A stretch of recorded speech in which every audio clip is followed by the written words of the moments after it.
हेलबेंडर। कहानी शुरू होती है और हम एक लेडी को देखते हैं जो कि एक मरे हुए जानवर का मांस खा रही है। इस सीन से हम समझ जाते हैं कि वो कोई इंसान नहीं बल्कि विच है। खैर सीन यहाँ से चेंज होता है और हमें एक जगह पर काफी सारे लोगों को देखते हैं। हैरानी की बात ये थी कि यहाँ पर सभी केवल औरतें और उनकी लड़कियां ही थी। वो एक जगह पर खड़े होकर एक रिचुअल कर रही थी। देखने में लग रहा था कि ये एक विचेस यानी डायनो का रिचुअल है। वो यहाँ पर एक लेडी को फांसी लगाने लगती है और कुछ देर में वो लेडी मर जाती है, लेकिन तभी वो लेडी फिर से जिंदा हो जाती है और अपनी बॉडी को हिलाने लगती है। तभी उनमें से एक विच ये देखकर हैरान होती है और एक गन लेकर उसे शूट करने लगती है। वो उसके सर में काफी गोली मारती है, लेकिन तब भी वो मरती नहीं और खुद को आजाद करने को कहती है। वहाँ पर सब उसे देखकर काफी शॉक होते हैं। इसके बाद और दूसरी विच अपना चाकू लेकर उसे मारने लगती है। तभी वो जिंदा हुई लड़की ऊपर हवा में उड़ने लगती है और सीन यहाँ से शिफ्ट होता है। हम देखते हैं कि एक लड़की इजी अपनी मॉम के साथ एक जंगल में रहती है। वो दोनों ही ड्रम और म्यूजिक बजाने में काफी एक्सपर्ट थी। उसकी मॉम उससे कहती कि हमें हमेशा ही अकेले में गाना होगा। खैर अगले दिन उसकी मॉम शहर से कुछ सामान लेने जाती है। इजी भी उसके साथ चलने को कहती है, लेकिन उसकी मॉम उसे नहीं लेकर जाती और घर पर रहने को कहती है। इसके बाद वो अपनी कार लेकर शहर की तरफ जाने लगती है। इधर इजी भी घर से बाहर आकर जंगलों में हॉकिंग और स्विमिंग करने लगती है। वो इन सब चीजों से खुश नहीं थी क्योंकि उसकी मॉम के अलावा उसके पास कोई नहीं था। दूसरी तरफ शॉप में उसकी मॉम को एक क्राउन यानी ताज मिलता है। इसके बाद वो उसे भी खरीद लेती है। तभी यहाँ एक बूढ़ा आदमी उसे देखकर कहता है कि वो उसकी दादी की नर्स थी, लेकिन वो मना करती है कि वो नर्स नहीं है। खैर इसके बाद वो घर की तरफ आने लगती है। घर आकर वो इजी को वही क्राउन देती है, जिसे देखकर वो काफी खुश हो जाती है। इसके बाद हम देखते हैं कि उसकी मॉम अकेले जंगल में एक जगह रुक जाती है। फिर वो टूटी हुई लकड़ियों और अपने बालों को तोड़कर एक अजीब सा साइन बनाती है। अब वो अपने मुंह से कुछ खून निकालकर उस साइन पर डाल देती है और उस पर रिचुअल करके उसे हवा में उड़ा देती है। अगले सीन में दोनों माँ बेटी डिनर में बिल्कुल वेज खाना खाती हैं। सुबह में इजी उठकर फिर से हॉकिंग के लिए चली जाती है। उसके घर से जाने के बाद उसकी मॉम फिर से अपना खून निकालकर वही साइन बनाती है जो कि उसने पिछली रात बनाया था।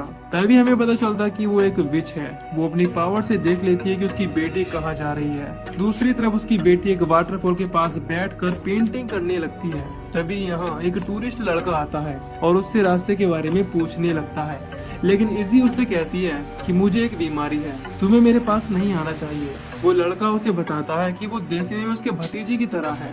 खैर इजी बताती है कि वो यहाँ इस जंगल में अपनी मॉम के साथ रहती है। अब वो लड़का उससे उसी साइन की फोटो दिखाकर पूछने लगता है कि इसका मतलब क्या है, और ये साइन वही था जो उसकी मॉम बनाती रहती है। लेकिन इससे पहले कि वो फोटो को ठीक से देखती, वहाँ उसकी मॉम आ जाती है और उसे घर जाने को बोलती है। इसके बाद वो खुद ही मुसाफिर के पास आकर उसे रास्ता दिखाने लगती है। रास्ते में वो लड़का उससे पूछने लगता है कि उसकी बेटी को क्या परेशानी है। वो उससे काफी सवाल करने लगता है। तभी इजी की मॉम उससे पूछती है कि क्या तुम मैरिड हो, इस पर वो मना कर देता है। तभी अचानक वो अपनी बिच वाली फॉर्म में आ जाती है और उस लड़के को हवा में टांग देती है। इसके बाद वो उसका हाथ काट कर उसका खून टेस्ट करने लगती है, लेकिन उसका खून से पसंद नहीं आता। इसके बाद वो उसे वहीं पर राख बनाकर मार डालती है। ऐसा करने के बाद वो काफी दुखी भी होती है। फिर वो अपने घर आ जाती है, जहाँ इजी उससे बात करने की कोशिश करती है, लेकिन वो बिना कुछ कहे अपने कमरे में जाकर सो जाती है। अगले दिन सुबह में इजी दूरबीन से जंगल को देखने लगती है और पहाड़ के उस पार जाने का डिसाइड करती है। इधर घर के बाहर उसकी मॉम को एक हिरन दिखाई देती है, जिसके बाद वो उसका शिकार करने उसके पीछे चली जाती है। दूसरी तरफ इजी काफी ट्रेवल करके पहाड़ के दूसरी तरफ एक घर के पास पहुंच जाती है, जहां पूल के पास एक लड़की किसी से बात कर रही होती है। तभी वो लड़की इजी को देख लेती है और उससे बात करने लगती है। वो उसे अपना नाम एम्बर बताती है। इसके बाद वो भी उसे बता देती है कि वो पहाड़ के उस पार रहती है। एम्बर उसे बात करके काफी खुश होती है और उसे पूल के पास बुला लेती है। वो उसे अपने पास बैठने को कहती है, लेकिन इजी उसे मना कर देती है और कहती है कि मुझे एक बीमारी है जो तुम्हें भी लग सकती है। खैर वो सीट लेकर उसे दूर बैठ जाती है। आगे इजी बताती है कि उसे म्यूजिक के साथ साथ पेंटिंग का भी काफी शौक है। फिर एम्बर उसे एक ड्रिंक देती है। इस ड्रिंक को इजी ने पहली बार पिया था। इधर उसकी मॉम उस हिरन का शिकार करके घर के एक सीक्रेट कमरे में आ जाती है, जहां उसे एक बुक रखी हुई मिलती है। जैसे ही वो उस बुक को टच करती है, तभी अचानक उसे विजन्स दिखाई देने लगते हैं। इसमें उसे डीमन और सोल्स दिखाई देती हैं। इधर पूल में इजी एम्बर के साथ मिलकर स्विमिंग करती है और दोनों काफी एंजॉय करती हैं। अब इजी को उसकी हेयर पिन काफी अच्छी लगती है, जिस पर वो उन्हें उठाकर अपनी पॉकेट में रख लेती है। कुछ देर में एम्बर वहाँ से जाने लगती है। वो उससे कहती है कि कल वो अपने कुछ फ्रेंड को लेकर यहाँ फिर से आएगी। वो इजी को भी आने को कहती है। खैर अब रात में इजी अपनी मॉम के साथ ही मिलकर ड्रम प्रैक्टिस करने लगती है, जहाँ वो कहती है कि हमें अपने म्यूजिक को लोगों को दिखाना होगा और हम कब तक अकेले ही गाते बजाते रहेंगे। इस पर उसकी मॉम कहती है कि तुम्हें अपने घर में ही रहना चाहिए। अब रात में इजी उसी हेयर पिन को लगा कर देखती है, वो उसे काफी अच्छी लगती है। अगले दिन इजी फिर से उस पूल के पास आ जाती है जहाँ एम्बर अपने दो फ्रेंड एजे और इनग्रिड को लाई थी। यहाँ एम्बर उसे भी स्विमिंग कॉस्ट्यूम पहनने को दे देती है। इसके बाद वो यहाँ रखे ड्रम म्यूजिक को बजाने लगती है। तीनों उसे ड्रम बजाता देख काफी खुश होते हैं क्योंकि वो उसे काफी अच्छे से बजा रही थी। फिर एजे सबके लिए ड्रिंक बनाने लगता है। वो ड्रिंक को स्पेशल बनाने के लिए चारों गिलास में से एक में केचुआ डाल देता है और जिसके आगे वो गिलास आएगा उसे वो पीना ही पड़ेगा। तभी वो गिलास इसी के पास आ जाता है। वो सबसे कहती है कि वो वेज है, लेकिन फिर भी सब उसे वो पीने को कहते हैं। अब जैसे ही वो उसे पीती है उसे काफी अजीब लगने लगता है और वो चिल्लाने लगती है। सबको लगता है कि ये ड्रिंक का असर है। तभी पूल का मालिक वहाँ आ जाता है, जिसे देखकर वो सब वहाँ से भागने लगते हैं। यानी वो बिना परमिशन लिए यहाँ स्विमिंग कर रहे थे। इजी एम्बर के साथ जंगल में भाग रही थी। इसी देखने में थोड़ी अजीब लग रही थी। वो एम्बर का गला पकड़ने लगती है। इसके बाद एम्बर उससे बचकर यहाँ से चली जाती है। इसी के साथ ऐसा इसीलिए हो रहा था क्योंकि वो एक विच की बेटी है और उसने अपनी लाइफ में पहली बार किसी का खून चखा था, किसी का मांस खाया था, यानी उस केंचुए का, जिस वजह से वो अग्रेसिव हो रही थी। अब इजी वापस से पूल के पास आती है और अपने कपड़े ले जाने लगती है। तभी रास्ते में उसे पूल का मालिक मिल जाता है और उसे सुनाने लगता है। फिर इजी उसकी तरफ स्माइल करती है और सीन यहाँ से उसकी मॉम पर आता है। वो इजी के घर आने के बाद उसे पूछने लगती है कि क्या हुआ। इस पर वो कहती है कि उसने आज एक केंचुआ खाया और वो कोई बीमार नहीं है। उसकी मॉम उससे कहती है कि तुम बीमार नहीं, काफी खतरनाक हो। इससे हम समझ जाते हैं कि उसकी मॉम जानती हैं कि इजी में काफी खतरनाक पावर्स हैं, जिन्हें लेकर वो भी परेशान है। आगे इजी पूछती है कि एम्बर के अंकल 2 दिन से नहीं मिल रहे हैं और ये कोई और नहीं, वही टूरिस्ट था जो कि इनसे रास्ता पूछ रहा था। इस पर उसकी मॉम कुछ नहीं कहती। अब रात में इजी को नींद नहीं आती और इसके बाद वो उसी सीक्रेट कमरे में आ जाती है। वहाँ उसे भी वो बुक मिलती है और उसे टच करने पर उसे वैसे ही विजन्स दिखने लगते हैं। इससे घबराकर वो वापस से अपने कमरे में आ जाती है। फिर हम देखते हैं कि इजी जंगल में एक कीड़े को देख रही है। यहाँ उसकी मॉम आती है और कीड़े को खाने से मना करती हैं क्योंकि वो उसके दांतों में अटक सकता है। वो उसे बताती है कि तुम एक हिरन या खरगोश का खून टेस्ट करोगी तो तुम्हें अपने अंदर कुछ अलग मैजिक पावर्स मिलेंगी और अगर तुम किसी इंसान का खून टेस्ट करोगी तब तुम्हारी सारी पावर्स एक्टिव हो जाएंगी।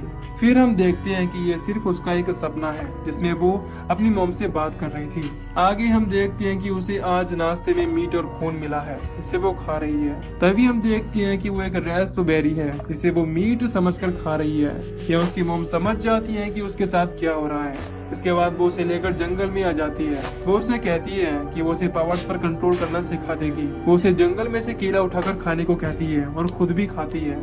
फिर वो उसे एक जगह बिठाकर पावर्स का यूज सिखाने लगती है। उसकी मॉम एक पेड़ की लकड़ी पर फूल उगाकर उसे हवा में उड़ा देती है, लेकिन जब इजी उसे ट्राई करती है तो उसके हाथ से केवल खून ही बाहर निकलता है। अब वो दोनों घर आकर फिर से ड्रम बजाने लगती हैं। कुछ टाइम में इजी पावर पर कुछ कंट्रोल करना जान लेती है। वो भी अपनी मॉम की तरह लकड़ी का साइन बनाकर उसे हवा में छोड़ने लगती है। एक रात उसकी मॉम उससे एम्बर के बारे में पूछती है और कहती है कि तुम दोनों फिर से अच्छे दोस्त बन सकते हो, लेकिन इजी कहती है कि मैंने उसके साथ अच्छा नहीं किया, अब हम दोस्त नहीं बन पाएंगे। अब उसकी मॉम उससे कहती है कि तुम उससे जब ही मिलने जाना जब तुम नॉर्मल हो जाओ। अगली सुबह इजी एक बार फिर उसी कमरे में आकर बुक को टच करने लगती है। इस बार उसे पिछली बार से ज्यादा डरावने विजन्स दिखते हैं। अब वो भी अपनी मॉम की तरह साइन बनाकर किसी का भी पता लगाना सीख गई थी। वो पता लगा लेती है कि एम्बर इस टाइम कहाँ है। खैर इसके बाद इजी अपनी मॉम के साथ फिर से जंगल घूमने जाती है। उन्हें रास्ते में एक हिरन का कंकाल मिलता है। उसकी मॉम उसे नहीं बताती कि इसे किसने मारा है। वो उसे इग्नोर करके आगे जाने लगते हैं। अब वो एक जगह पर बैठकर बात कर ही रहे होते हैं कि तभी यहाँ एक रेस्क्यू टीम का आदमी आता है जो कि किसी को ढूंढ रहा था। वो उनसे कहता है कि क्या उन्होंने किसी टूरिस्ट लड़के को देखा है। इस पर वो दोनों मना कर देती हैं और कहती हैं कि शायद उसे किसी विच ने अपना शिकार बना लिया होगा। वो आदमी उनकी बातों को मजाक समझकर वहाँ से चला जाता है। कुछ दिनों में विंटर का मौसम शुरू हो जाता है, जहाँ उन दोनों को खाने के लिए कोई जानवर या इंसान नहीं मिलता। जिसकी वजह से उसकी मॉम उसे खाने के लिए 2 छोटे केंचुए लाकर देती है। इन्हें देखकर इजी खुश नहीं होती। इसके बाद उसकी मॉम उसके लिए काफी सारे कीड़े लाकर देती है, जिन्हें वो दोनों आराम से खाती है। फिर वो बर्फ में खेलने लगती हैं, जहाँ वो एक दूसरे के ऊपर खून की उल्टियाँ भी करती हैं, जो कि काफी अजीब था। अपनी बेटी का खून चखने की वजह से उसकी मॉम की तबीयत खराब होने लगती है। अगले सीन में इजी अपनी मॉम से उनकी एज पूछती है। इस पर हमें पता चलता है कि उसकी एज 147 साल है। आगे वो बताती है कि उसकी मॉम एक मॉन्स्टर थी, जिसमें उसने सारे दोस्तों और गांव के आधे लोगों को खा लिया था। इस बात का उन्हें काफी पछतावा हुआ और उन्होंने खुद को सैक्रिफाइस कर दिया। अब रात में इजी एम्बर से मिलने शहर जाती है। वो अपनी पावर से पता लगा लेती है कि एम्बर किस जगह काम करती है। वो उसके पास आकर उसे उसके कपड़े देती है, जो कि एम्बर ने उसे पहनने को दिए थे। फिर वो उन्हीं हेयर पिन को देने लगती है, जो कि उसने पूल के पास से चुराई थी।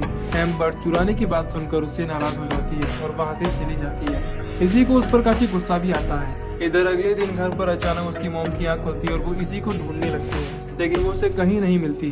जिसके बाद वो उसे सीक्रेट कमरे में आ जाती है। वो देखती है कि बुक उस जगह पर नहीं है। इस वजह से वो घबरा जाती है और जल्दी से इजी के कमरे में आ जाती है। वो देखती है कि बुक उसने अपने कमरे में रखी है। अब जैसे ही वो उस बुक पर हाथ रखती है, उसे विजन्स आने लगते हैं, जिसमें हम देखते हैं कि पूल के मालिक को इजी ने मार दिया था और बाद में उसे खा भी रही थी। अब इजी के अंदर की विच देख लेती है कि उसकी मॉम क्या देख रही है। अब वो उसके दिमाग पर काबू कर लेती है और उसे एक डाइनिंग टेबल पर ले आती है, जहाँ वो अपनी ही फ्रेंड एम्बर को खा रही है। तभी उसकी आंख खुल जाती है। अब वो समझ जाती है कि उसकी बेटी के अंदर की विश काफी पावरफुल हो गई है। इसके बाद वो बेसमेंट में चेक करने आती है, जहाँ उसे एक बक्से में खुफिया रास्ता मिलता है। फिर वो एक लाइट लेकर उसे देखने जाने लगती है। उस रास्ते की ओर पास काफी खून भी लगा हुआ था। कुछ आगे जाने पर उसे एम्बर मिलती है, जो कि काफी जख्मी थी। हम समझ जाते हैं कि इजी ही उसे यहाँ लाई है। एम्बर उससे हेल्प मांगने लगती है। तभी उसे वहीं पर इजी भी दिख जाती है। उसकी मॉम उससे मना करती है और कहती है कि तुम इसे नहीं मार सकती। आगे वो कहती है कि मैं तुम्हें बचाना चाहती हूँ। ये सुनकर इजी अपनी मॉम को फोर्स करने लगती है और वो उसे अपना असली रूप यानी विच का रूप दिखाने को कहती है। फिर हम उसकी मॉम का फेस बदलता हुआ देखते हैं। इसके बाद इजी भी उसे अपना असली रूप दिखाती है। वो अपनी पावर से यहाँ आग लगा लेती है और एक झटके में ही एम्बर को मार डालती है। उसकी मॉम ये देखकर काफी घबरा जाती है। इस पर इजी कहती है कि वो उन्हें नहीं खाएगी। आगे वो कहती है कि अब वो शहर जा रही है और इसी के साथ ये मूवी यहीं पर खत्म हो जाती है। अब इजी की मॉम तो नहीं चाहती थी कि वो एक मॉन्स्टर यानी कि विच बन जाए, इसीलिए वो उसे बचपन से बैज खिला रही थी। लेकिन एम्बर के फ्रेंड्स ने जैसे ही उसे एक कीड़ा खिलाया, उसके अंदर की विच जाग गई। इसके कॉन्सिक्वेंसेस अब बहुत बुरे होने वाले हैं और इसी के साथ ये मूवी यहीं पर खत्म हो जाती है। अगर आपको मूवी अच्छी लगी है तो प्लीज चैनल को सब्सक्राइब जरूर करिएगा।